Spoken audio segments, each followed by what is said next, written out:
Okay, here's a video I've been thinking about doing for a while. And the news I've seen this morning that Kathleen Kennedy is amongst those who've been cited as potentially going to be being nominated for a governor's award. And the fact that there's absolutely no real noise from anyone at Lucasfilm that the Ryan Johnson trilogy is canceled or that Kathleen Kennedy is going to be fired. The fact that despite its quote unquote floppiness, Solo was still one of the top 10 movies of the summer. I believe we've kind of reached a state where it can be safely said that all Star Wars news is fake news. They've convinced themselves that everyone who's complaining is doing so for reason X. And so they're not listening. And from a money making point of view, The Last Jedi made money. Solo, because of the reshoots, they knew going in that it was not going to make money. It would have to make Infinity War level box office in order for it to be profitable after having to have so much of it reshot. End of story. They may have been done some different things with their marketing campaign, possibly, and it did fall short even of what would have been expected in terms of box office. But there's other factors at play beyond just the boycott thing that was going on. There's also just the incredibly short gap. I'm not one of those boycott people, but I'm so oversaturated with entertainment nowadays that 6 months just was not enough time for me to feel like getting up and off my ass and out to a theater to see Solo.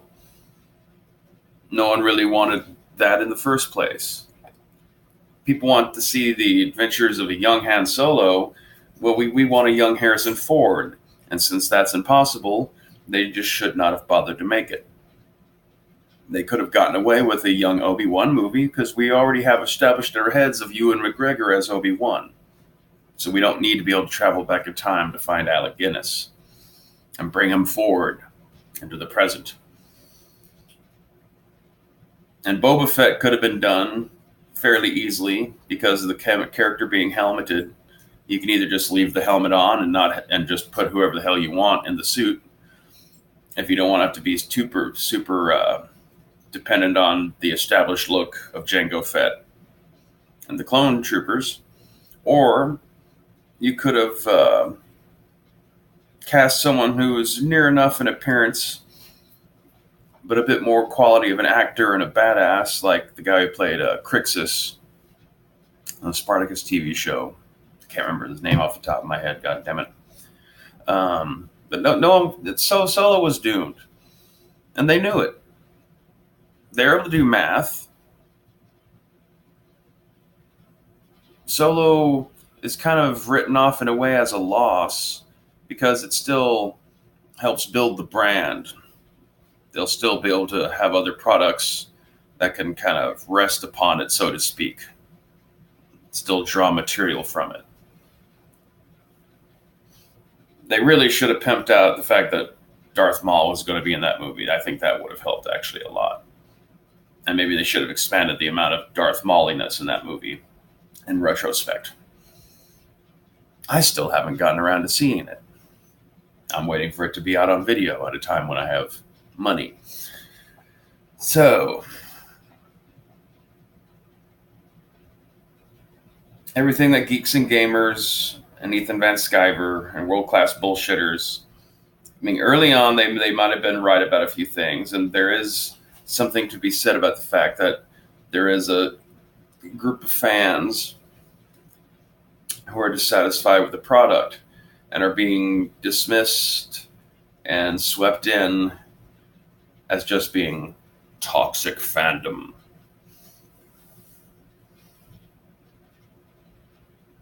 But I don't know. I guess maybe my message is don't delude yourselves into thinking that you've won or have accomplished anything. Kathleen Kennedy is not going to step down at the end of September. Then what are you going to do? Dave Filoni's not going to be put in charge.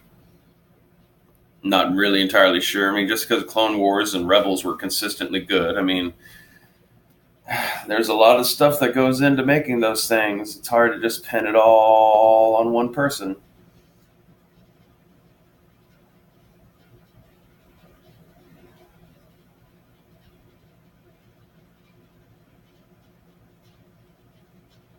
Yeah, I guess that's about it.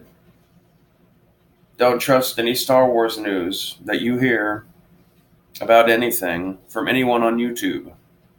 Everyone's full of shit.